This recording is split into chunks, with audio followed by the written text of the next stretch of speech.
Umesh Pal shootout case में फरार चल रहा 5 लाख का इनामी बमबाज गुड्डू मुस्लिम जहां पुलिस के लिए अभी भी चुनौती बना हुआ है, यूपी समेत 5 राज्यों में फरार गुड्डू मुस्लिम की तलाश हो रही है। वहीं ध्वस्तीकरण का नोटिस जारी करने के बावजूद प्रयागराज विकास प्राधिकरण उसकी दुकान को ध्वस्त नहीं कर सका है। ऐसा लग रहा है कि ध्वस्तीकरण का नोटिस जारी करने के बाद पीडीए ध्वस्तीकरण की कार्रवाई करना ही भूल गया है।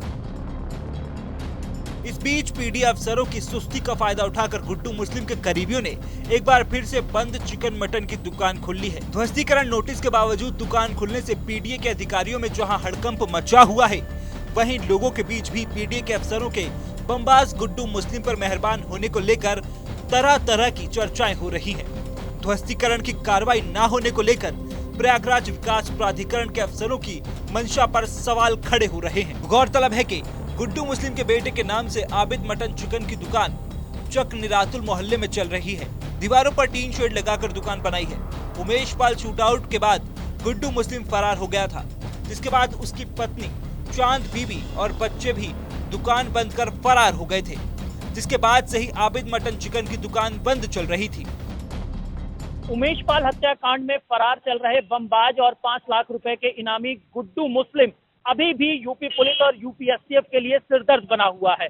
लेकिन उमेश पाल हत्याकांड के बाद जब गुड्डू मुस्लिम का नाम सामने आया तो उसके बेहद करीबी का एक चिकन का शॉप है जो चकिया इलाके में यानी कि अतीक के टूटे हुए दफ्तर के बगल में है, जहां पर हम इस वक्त मौजूद हैं।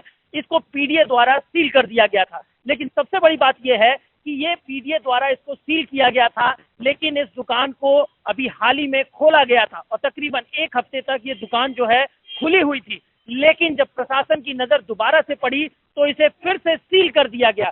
लेकिन सवाल अब भी यही उठता है कि पीडीए अधिकारियों द्वारा इस चिकन शॉप को सील किया गया था, लेकिन पीडीए अधिकारियों द्वारा कार्रवाई जो सुस्ती पड़ी उसके बाद जो है उनके बेहद करीबी ने इस दुकान को, मीट की जो दुकान है, इसको दोबारा से ओपन कर लिया था और यहाँ पर अब दोबारा से एक जो नोटिस है वो चस्पा कर दिया गया है।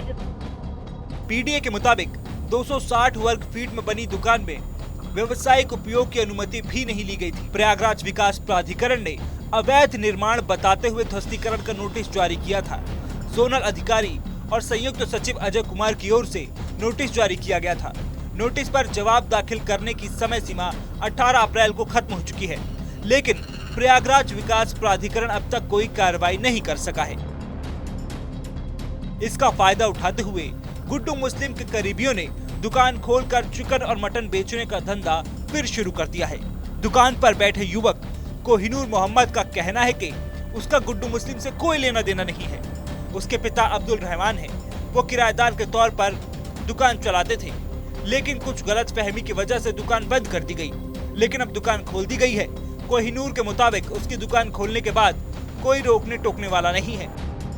ये भैया क्या नाम है, अपनी दुकान खोला है, अधिकारी ने कहा छोटे क्या नाम है कहे हैं जाइए दुकान खोलिए, गरीब आदमी सर 400-500 रुपए कमाते, अखवा उड़ी है ये। और ये क्या नाम है, गुड्डू मुस्लिम की दुकान नहीं है सर, नाम उसके लड़के हैं। कौन है ये, किसकी दुकान है? ये हमारी दुकान है सर, हम किराए पे रहते हैं। ये बीच में भैया बंद थी हमारे क्या नाम है, वही में गलत फहमी हो गई थी, वही में अगुआ उड़ गई थी, गलत फहमी हो गई थी भैया। कब से खोले हो दुकान? ये हमको हो गया 15 दिन सर। 15 दिन से चला रहे हो? जी। तो वहीं अब देखना होगा कि आखिरकार इस मामले की सच्चाई क्या है और उसके बाद क्या कार्रवाई की जाती है।